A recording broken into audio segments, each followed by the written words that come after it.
Today we'll discover this long-forgotten product that was around for the better part of 100 years, but this well-known company isn't even known for it. Instead, you know them for their wood stains. On this episode of Antique Bottle Stories.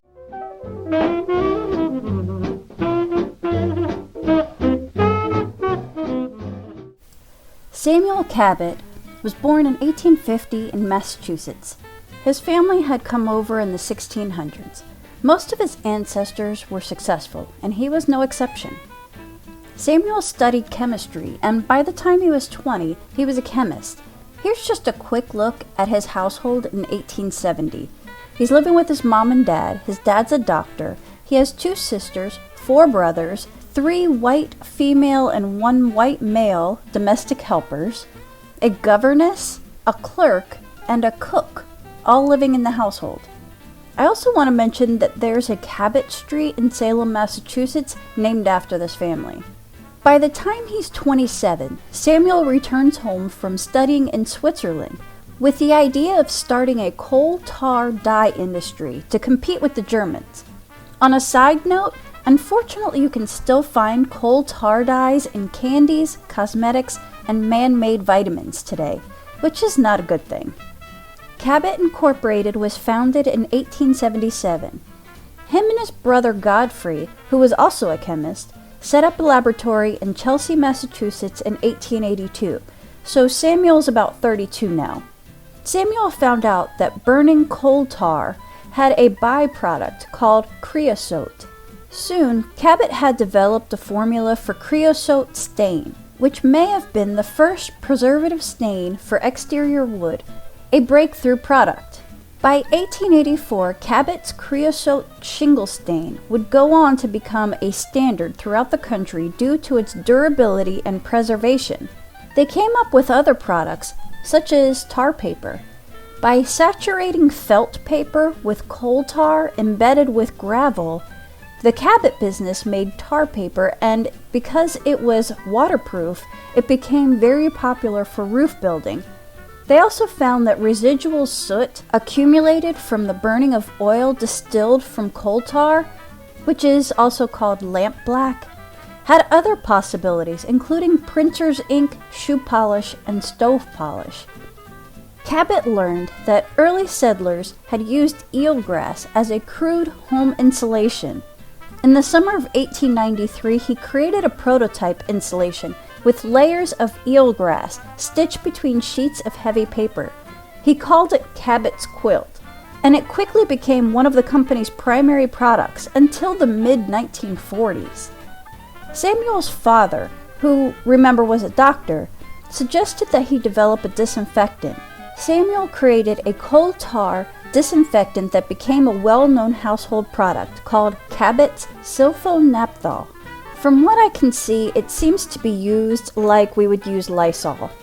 All the Cabot stories just barely mention this product because Cabot's is known for their wood stains. But after finding some advertisements for it in old magazines and newspapers, I was able to get an idea of what this product is. Here's a snippet of an ad. Everybody young and old should do this, for the mucous membrane of the nose and throat of a healthy person may become contaminated with the infantile paralysis virus. Without falling ill themselves, they may infect others, chiefly children. So the only safe way is for everyone to keep their nose and mouth clean with the best antiseptic, then the child is safest. It goes on to say that doctors say paralysis begins as a nose and mouth infection. Only the most powerful antiseptic will destroy the germs of this dreaded disease. It says, to clean the nose, put 2 or 3 drops of Sylpho-Nathol in a glass of warm water. Put a little in the palm of your hand and snuff it up through the nose. To clean the throat, gargle with the same solution. Do this 2 or 3 times a day. Another ad says that you can use it for burns and wounds for the antiseptic properties.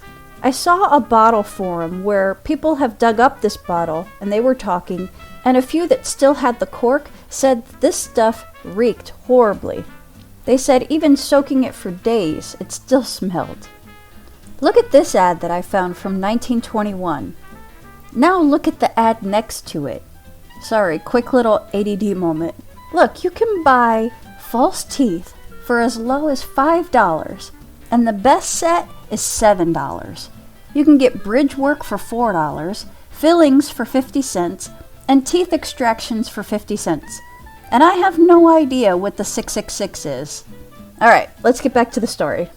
Sylpho-Nathol is a solution of alkaline sulfide and naphthalene oil.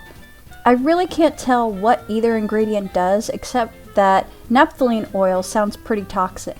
But this was used externally, so I don't know. So at some point, the brothers decided to part ways and split into two Cabot businesses.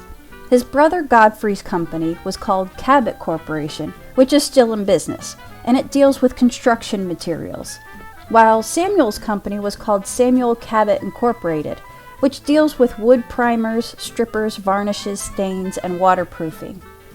What's interesting to me is that I still see a renewal for the Sylpho-Nathol trademark as late as 1974. I expected this to be a fly-by-night product that he tried out maybe for a few years, because the website mentions the product in exactly one sentence, does not elaborate on what it was or what it was used for, and continues on without another mention of it. If it weren't for the old advertisements, I'd have no idea what the heck was in the bottle. Samuel Cabot caught pneumonia and died suddenly in November 1906. His 22-year-old son, also named Samuel Cabot, was in college, but he took over the business in 1910 after he graduated. The third generation, Samuel Cabot, joined the company after graduating from Harvard in 1933. His father kinda left him no choice, limiting his funding, and with the Great Depression in full swing, jobs were scarce, so the third, Samuel Cabot, went ahead and followed in his dad and his grandpa's footsteps. In the 1940s, many of Cabot's main sellers were actually the same products that they started with. The lamp black, the stains, the Cabots Quilt, they all continue to be great sellers. The fourth generation to take over was named, you guessed it, Samuel Cabot. He was born in 1940. He tried to get the company to convert to the world standard metric system. Unfortunately, America didn't make the switch, and it ended up costing the company money. The fourth, Samuel Cabot, became president in 1977. He hired a new sales team and began concentrating on the strengths of the company, the architectural stains.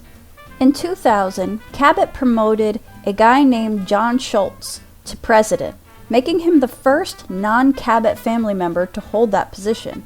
As far as I can tell, Cabot is still alive and he remains on the board.